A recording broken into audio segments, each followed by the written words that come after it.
Welcome to this reading from my newest book, Stonehaven, from Turning Point Books. By way of introduction, I'm just going to read a paragraph from the back cover. Subtitle, A Fictional Memoir in Prose Couplets. Stonehaven is a work of fiction with the intimacy and detail of a memoir, set in language looser than poetry, tauter than prose. The narrative borrows from music the three-movement form of the sonata: exposition of themes, development, recapitulation. While the text, as in film, renders the behavior of the characters without authorial comment, leaving all interpretation to the reader. These formal strategies seek to draw the signal from the noise of the grinding process of grounding, as we all must, an identity. So the book is in 3 sections, and what I'm going to do in this reading is just read the first scene from each of those sections. The music you're going to hear is composed and performed by Trace Johnson, and the videographer is Dan Cahill. First section is called Conjuring, 1959. Conjuring. I imagine I remember a beam of light creeping along a dark wall, bending through a corner, rippling over a window curtain. Then a car hissing by outside, its headlights throwing new patterns of light across the ceiling and walls. Its rush of sound recedes, and the solitary beam returns. I dip the flashlight under my soft caramel-colored blanket and press it up to the cloth, creating a circle of bright light. Using the light as a style, I write my full 7-year-old name in the blanket, forming each letter silently with my lips. Then I underline it, whispering what I wrote. Thomas Plant, as if conjuring myself. I imagine I remember easing through the still, watchful kitchen and into my sister's dawn-dim bedroom. She is 12, plump, and asleep. I climb into her warm, yielding bed. She wakes up, puts her thick, pink-framed glasses on, then gestures, finger to lips, for me to stay quiet. We crawl under the covers and sit up, poles of a tent. Know what? She whispers in the hot dark. What? I dreamed about old Mrs. Margrove. What about her? Know what she did? Not in my dream, but really? What? She donated her nerves to science. How? I don't know. They must have operated. Is she still alive? Well, sure. I guess so. But I don't think she leaves her apartment anymore. I wonder what it's like. Yeah. I wonder how the blood gets around. I don't know. Know what my dream was? What? That our cat died. Did it? In my dream, stupid, she says out loud. Not really. Oh, I whisper. You want to go visit her, she asks, whispering again. A door scrapes open. No. Shh! Sleep-heavy footsteps lumber up the hall. Then the covers, with a snap, whip off. Dark hair sticking out. My father grips my forearm and slaps my wrist. My sister gets the same. I hop out of her bed, scamper down the hall to the living room, jump onto the daybed, and scooch under my blanket. My father's footsteps, wantonly creaking the hallway floorboards, approach. I hold my breath, my red wrist stinging. Then a door clicks shut. The rest of the first section introduces us to these children's parents, their Catholic school and church, Thomas's crush on a classmate, Celia's crush, exposed in her diary, on a teen with ducktails and a forehead curl. Closing with Thomas's bedtime, in which he now aims his flashlight onto a photo of his grandfather, a drummer in a roaring 20s band.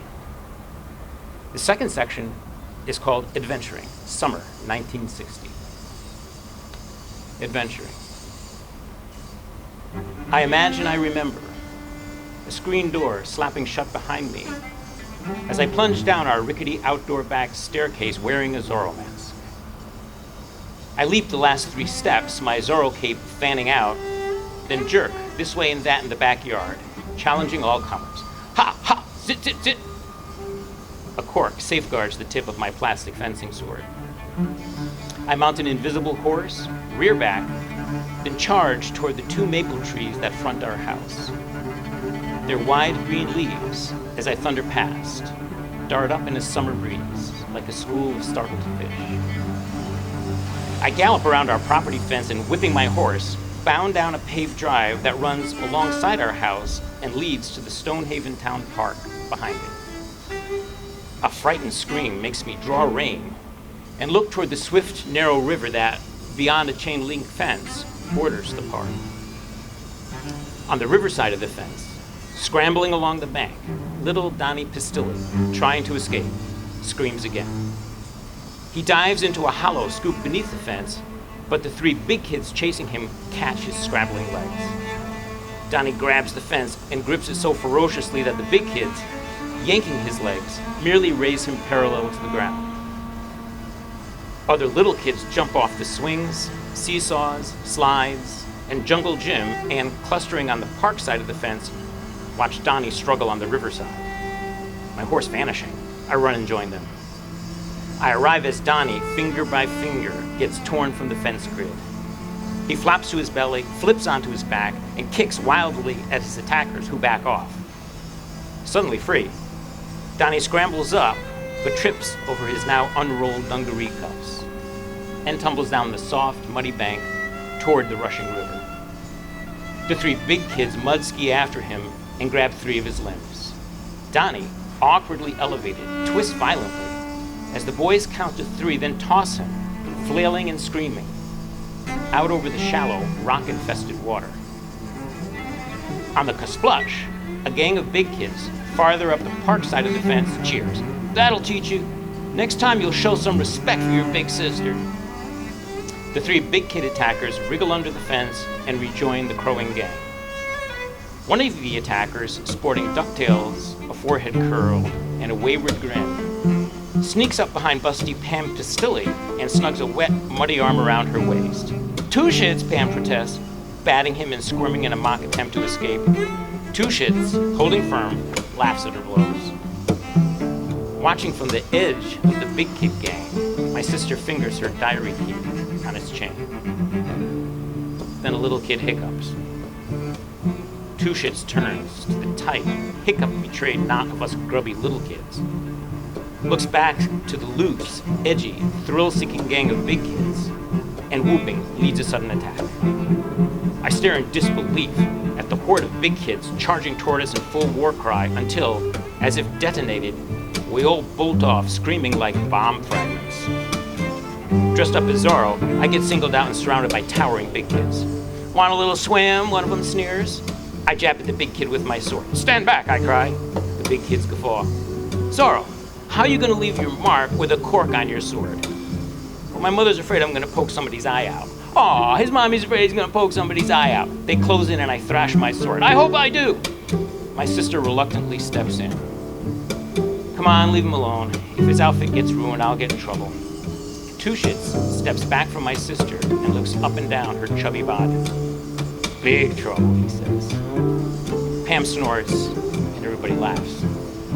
Momentarily overlooked, I break through the laughing big kids and run for it. The gang whoops again and chases me out of the park and up the paved drive I came down, salvaging what it can of the fun. Then an old black roadster, complete with running boards, swerves onto the drive and rattles past me. It's Big Coley, a big kid shouts. The big kids turn and flock after the gangster-style jalopy, which, backfiring, shudders to a stop at the park entrance. Big Coley, a lanky teen with a pack of Camels rolled into his t-shirt sleeve, pulls out the driver's window, the door jammed shut by a dent. I scamper up a shrubbery incline alongside the drive, plop onto a tree stump, and panting, raise my sweaty black eye mask. Freddie Duff pops his freckled, pug-nosed face up from behind the stump. You okay, Freddie, also panting, asks. Yeah, that was close, Freddie says. Freddie and I watch the gang of big kids hulking around Big Coley's car. A transistor radio on the rounded hood blares doo-wop rock and roll. Matches flare in cupped hands. Girls jitterbug together while the boys stand back and watch the moving parts. I look beyond them and into the park, where other little kids perch atop the jungle gym, crowd up on the slides, and cling to the thighs of the swing-set legs, also keeping watch. The rest of the second section details the children's unsupervised introduction to the troubling mysteries of sex and violence, ending with Thomas, after all the summertime troubles he's been through, holding his grandfather's oversized drumsticks in his hands. And now I'll read the first scene from the last section, which section goes on to relate the difficulties in departing from Stonehaven and what the children take with them. It's called Leave Taking, Fall 1960. Leave taking.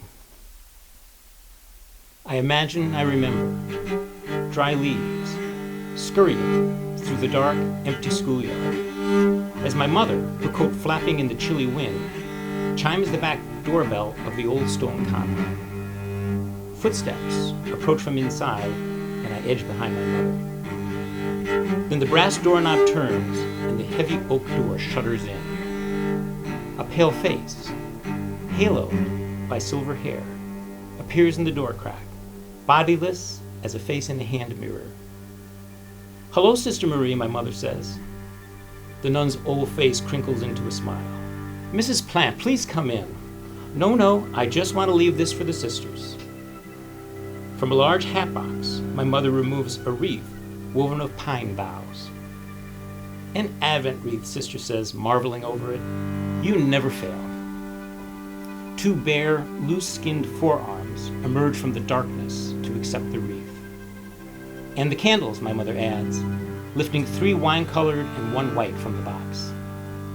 Sister smiles down on me, and I shrink back.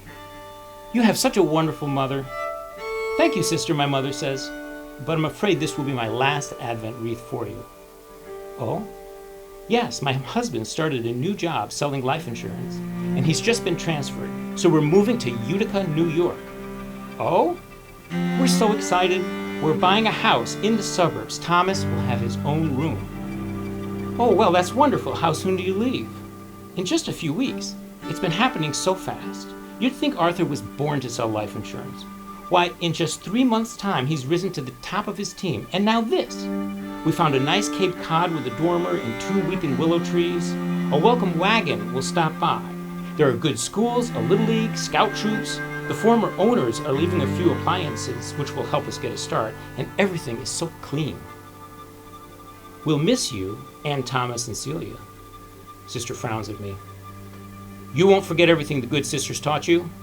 "No, Sister," I say, gripping the back of my mother's coat. "Good. Well, congratulations. I'll tell the other sisters at dinner, and thank you again for the wreath. You'll always be in our prayers.